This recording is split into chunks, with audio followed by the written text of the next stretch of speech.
Mayhem. This is our channel all about board games, and more board games. In today's video we're going to be doing a review on Dog Park, which is a new game in our collection, and I think it's pretty new out, by Birdwood Games.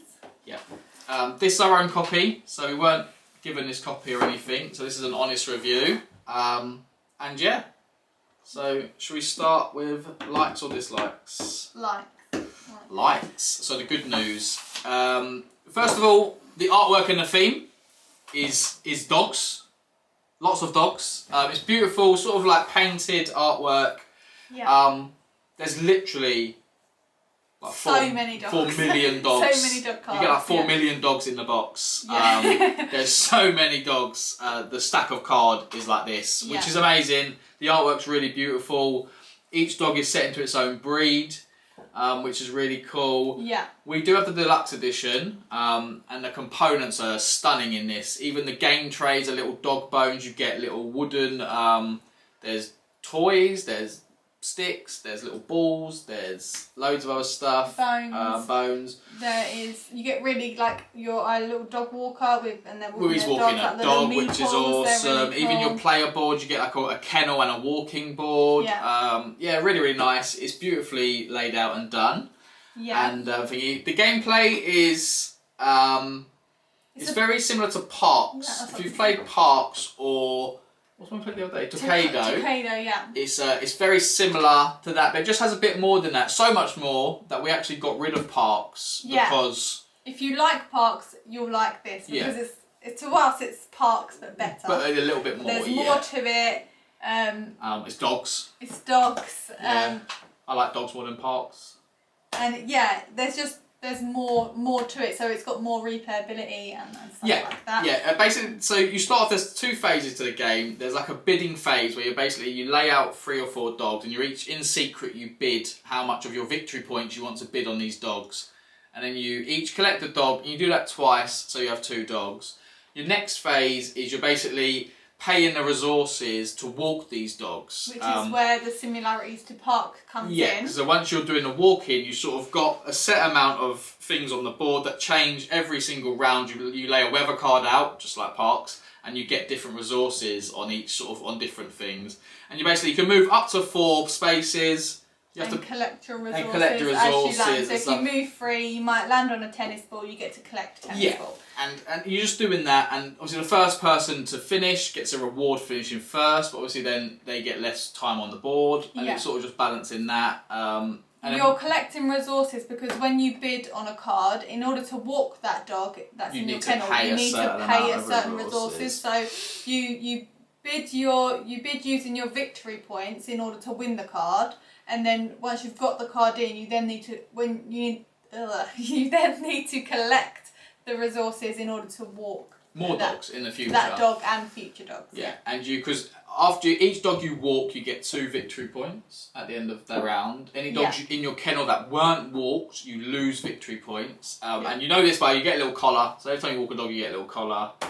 There is a ton of like little end game bits. So some of the dogs have end game things where at the end you can give them. So one dog wants as many balls as possible. So if you can put as many balls on the dog at the end, you score it.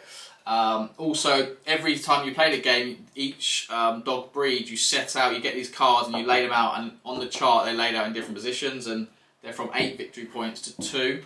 And the person with the most of that dog gets the victory points. Yeah. So that's one reason for collecting dogs. You also get like objective cards, so they're like your end game scoring cards. So it will tell you that you'll get an extra 3 victory points if you have at least 6 collars on different dogs in your kennels. Yeah, or different breeds. If you have all 7 different breeds, you can get victory points like that, which we love. We love that as well. Also, in this you get special cards that change each round. They give you like, if you've got toy dogs, you get an extra resource or you get victory points and stuff like that, which is always fun, which I really love. There's loads of little bits in it. And it's just really fun. It's one of those chilled out games. It's very similar to Parks, but like I said, it's just got a little bit more with the bidding in it. Yeah. And the whole end game stuff.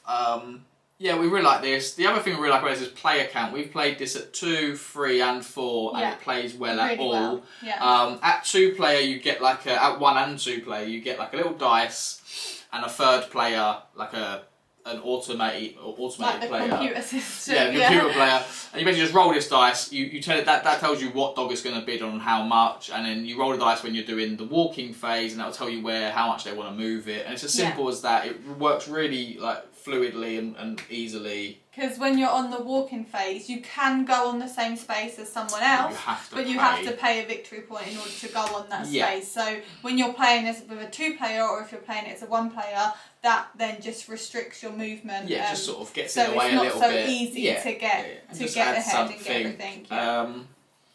It's a really nice game. We played this 4-5 times now. Yeah. And it's one of those games I could get out sort of every day and just play. Yeah. It's really simple, really chilled, and there's enough in it that it sort of keeps you going. Yeah, but there is a few, if we had to pick some dislikes so we'll to go the on game, to dislikes so we'll go on to that now. And one of them is there's such a big amount of dog cards, but then the ratio to actual having the actual abilities on the card. So each dog card has an ability, and I don't know. There's got to be 300 cards. There is a lot. So there's a stack like this big. I don't know. 163 unique dog cards. But there's probably only about 6 powers on each card. So there's 163 unique dog cards, but they're not unique powers. No, there's only about 6 powers. And this is the thing, it's a bit, I don't know, maybe a few more. I can see in future it getting a bit repetitive. Like repetitive, because it's not. And you think because they went through the effort of putting so many different dog cards, because there might be like different, numerous different pugs in there, but they're different pugs, they're not the same. Yeah. But then when it comes to the actual ability on the same. There's not there's much only variety about there. 6 or 7. I think each toy, I think they're for the breeds. I think there's 6 breeds, I think there's only 6 or 7 powers based on breed.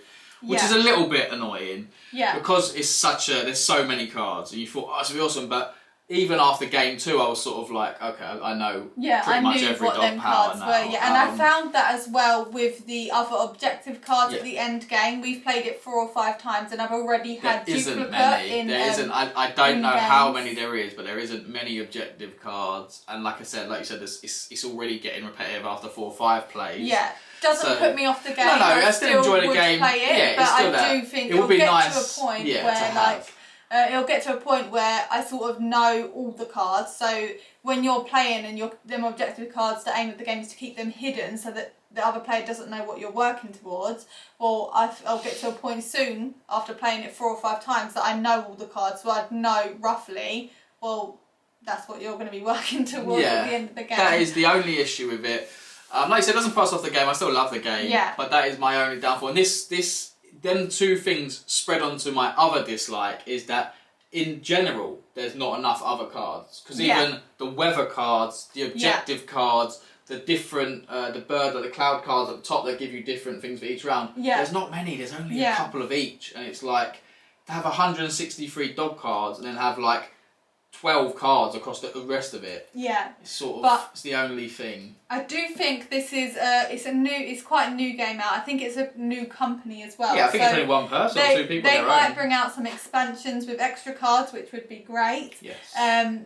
But I definitely think it's still worth having in your collection. It's definitely like I said, a really good game. We loved Parks. It had been on our want list for a very long time. It got there and it got dethroned within about 2 weeks because we got Dog Park. As soon as we got this, it was if we ever choose this style of game, it would be Dog Parks we would go for and not Parks. And same as Tokaido. So we played Tokaido for the first time the other day in our local board game cafe, and we loved Tokaido. But again, it was like, okay, I'd rather play Dog Parks still. Yeah, it's still not something we wouldn't add it into our collection because, and that is rare for us to get rid of a game because we have one similar because we have quite a few games like similar, that. But this one is just, I think it's so similar and it's just so much better. Like when our daughter asked to play Parks the other day and I was just like, let's just play Dog Park. Yeah. And I think that was when we were like, okay, it's time to get rid of it.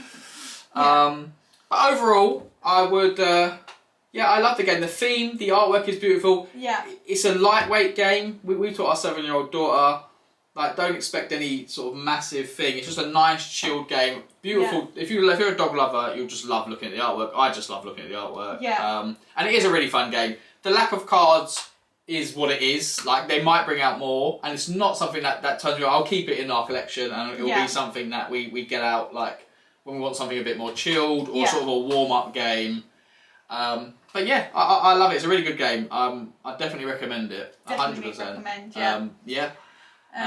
But that was our review on Dog Park. So we're hoping to get a few more reviews done and do some more honest reviews on stuff. Yeah. So yeah. But yeah, let us know what you think of Dog Park if you've played it before in the comments below. And if you like this video, please hit the like and subscribe button. Yep. Thanks for watching.